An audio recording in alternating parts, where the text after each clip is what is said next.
అండి. నమస్తే. ఈరోజు వీడియోలో కాకరకాయ ఉల్లికారం చేసి చూపిస్తున్నా. కాకరకాయ అని పేరు చెప్పగానే అమ్మో! చేదు కదా! అస్సలు తినడానికి ఇష్టపడరు. అలాంటి వాళ్ళకి చాలా చాలా ఈజీ అండ్ టేస్టీ రెసిపీ అండి. ఒక్కసారి ఇలా ఉల్లికారం, కాకరకాయ చేయండి. చాలా బావుంటది. నోటికి కమ్మగా కూడా ఉంటది. పెద్దవాళ్ళనే కాదండి, పిల్లలు కూడా మళ్ళీ చేయించుకొని తింటారు. అంత రుచిగా ఉంటది. ఇందులో కాకరకాయ వేసినట్టు కూడా తెలీదండి. అంత బావుంటది. డెఫినెట్‌లీ ట్రై చేయాల్సిన రెసిపీ. ఈ కాకరకాయ ఉల్లికారం ఎలా చేయాలో ఒకసారి చూద్దాం రండి. ఇప్పుడు కాకరకాయ కర్రీ చేసుకోవడానికి ముందుగా కాకరకాయలన్నీ తీసుకొని ఇలా ముక్కల్లా కట్ చేసుకోవాలి. చూడండి, ఇలా సర్కిల్స్‌లా కట్ చేసుకుంటే సరిపోద్ది. ఇలా సన్నగా కట్ చేసుకోవడం వల్ల కాకరకాయ ఫ్రై అవుతది కదా! కర్రీలో కూడా పెద్దగా కనిపించదండి. పిల్లలైతే చాలా ఇష్టంగా తింటారు. మీరు కావాలనుకుంటే ముక్కల్లా కూడా కట్ చేసుకోవచ్చు. ఇలా సర్కిల్స్‌లా కట్ చేసుకున్నాక లోపల సీడ్స్ అన్నీ తీసేసుకోవాలి. ఈ విధంగానే కాకరకాయలన్నీ కట్ చేసుకొని ఒక బౌల్‌లోకి వేసుకోండి.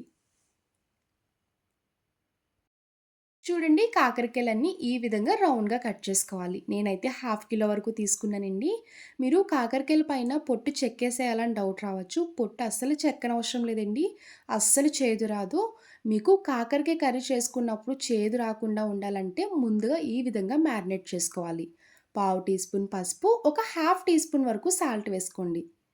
ఇలా పసుపు, సాల్ట్ వేసుకున్నాక ఈ కాకరకాయలన్నీ పట్టేలాగా ఒకసారి కలుపుకోవాలి. ఈ విధంగా కలుపుకున్నాక ఇప్పుడు ఈ కాకరకాయలని ఒక 10 నిమిషాల పాటు పక్కన పెట్టుకోండి. ఇలా 10 నిమిషాలు పక్కన పెట్టుకోవడం వల్ల కాకరకాయ లోపల నుంచి వాటర్ వస్తదండి. ఆ చేదంతా పోతది. ఇప్పుడు ఉల్లికారం రెడీ చేసుకోవడానికి స్టవ్ ఆన్ చేసి కడాయి పెట్టుకున్నాక ఒక 2-3 స్పూన్స్ వరకు ఆయిల్ వేసుకోండి. ఇలా ఆయిల్ హీట్ అయ్యాక 2 స్పూన్స్ పచ్చిశనగపప్పు, 2 స్పూన్స్ వరకు మినపగుళ్ళు వేసుకోండి. ఒక హాఫ్ టీ స్పూన్ వరకు జీలకర్ర వేసుకొని దోరగా ఫ్రై చేసుకోవాలి. ఇలా తాలింపు ఫ్రై చేసుకున్నాక ఇప్పుడు ఉల్లిపాయలు వేసుకోండి. 3 మీడియం సైజ్ ఉల్లిపాయలు తీసుకొని ఇలా పెద్దగా పొడవుగా కట్ చేసుకొని వేసుకోవాలి. ఉల్లిపాయ ముక్కలు వేసుకున్నాక ఒక 50% ఫ్రై అయ్యే వరకు కుక్ చేసుకోండి. ఇలా ఉల్లిపాయలు ఫ్రై చేస్తున్నప్పుడే ఒక 2 స్పూన్స్ వరకు ధనియాలు వేసుకోవాలి. ధనియాలు తొందరగానే ఫ్రై అయిపోతాయి కదండీ! ఇలా లాస్ట్‌లో వేసుకుంటే సరిపోద్ది. ధనియాలు వేసుకున్నాక 7, 8 వరకు వెల్లుల్లి రేకులు వేసుకోవాలి. మీరిలా పొట్టుతో అయినా వేసుకోవచ్చు. లేదు అంటే పొట్టు తీసుకొనైనా కూడా వేసుకోవచ్చు. ధనియాలు, వెల్లుల్లి వేసుకొని ఇంకొకసారి ఫ్రై చేసుకోండి. చూడండి, ఉల్లిపాయలు ఫ్రై చేస్తున్నప్పుడు మాత్రం ఇలా ఒక 50% ఫ్రై అయ్యే వరకు ఫ్రై చేసుకోవాలి. మిగిలిన 50% కూడా కర్రీలో కంప్లీట్‌గా కుక్ అయిపోద్ది. ఇలా ఫ్రై చేసుకున్నాక స్టవ్ ఆఫ్ చేసుకొని ఒక ప్లేట్‌లోకి ట్రాన్స్‌ఫర్ చేసుకోండి. కొంచెం చల్లగా అయ్యాక అప్పుడు మిక్సీ జార్‌లో వేసుకొని పేస్ట్ చేసుకోవచ్చు. ఇలా మిక్సీ జార్‌లోకి వేసుకున్నాక ఇప్పుడు 2 స్పూన్స్ వరకు కారం వేసుకోండి. మీ టేస్ట్‌కి తగ్గ సాల్ట్ వేసుకోవాలి. స్టార్టింగ్ కాకరకాయలో కూడా సాల్ట్ వేసుకున్నాం కదండీ! ఇప్పుడు కొంచెం తగ్గించి వేసుకోండి. ఒకవేళ సరిపోకపోతే కర్రీ కుక్ చేసుకున్నప్పుడు చూసుకొని వేసుకోవచ్చు.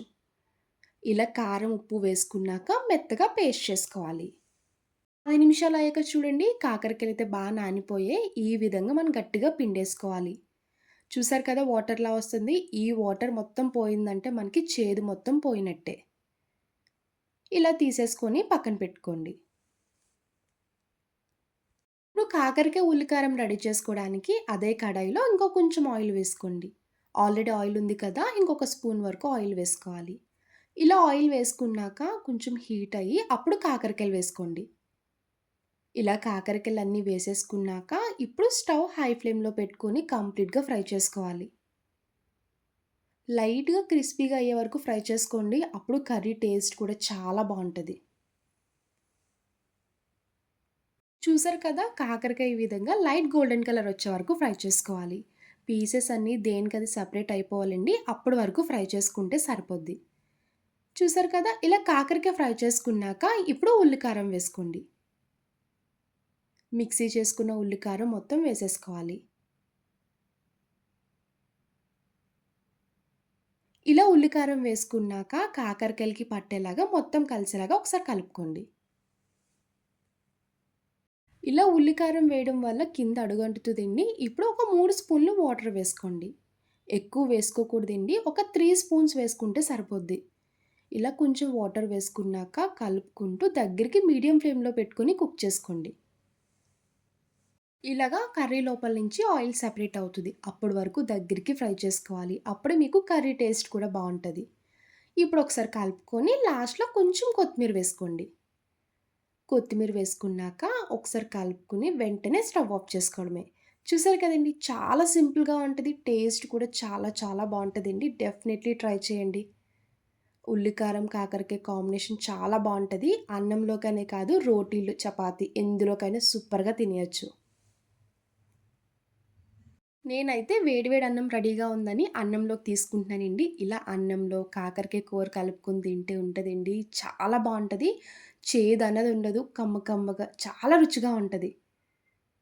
చూసారు కదండీ! కాకరకాయ, ఉల్లికారం. నా వీడియో మీకు నచ్చితే లైక్ చేసి, షేర్ చేయండి. అలానే ఫస్ట్ టైమ్ చూసేవాళ్ళైతే ప్లీజ్ నా ఛానెల్‌ని సబ్స్క్రైబ్ చేయండి. ఇంకో కొత్త రెసిపీతో మళ్ళీ కలుద్దాం. బాయ్ అండి.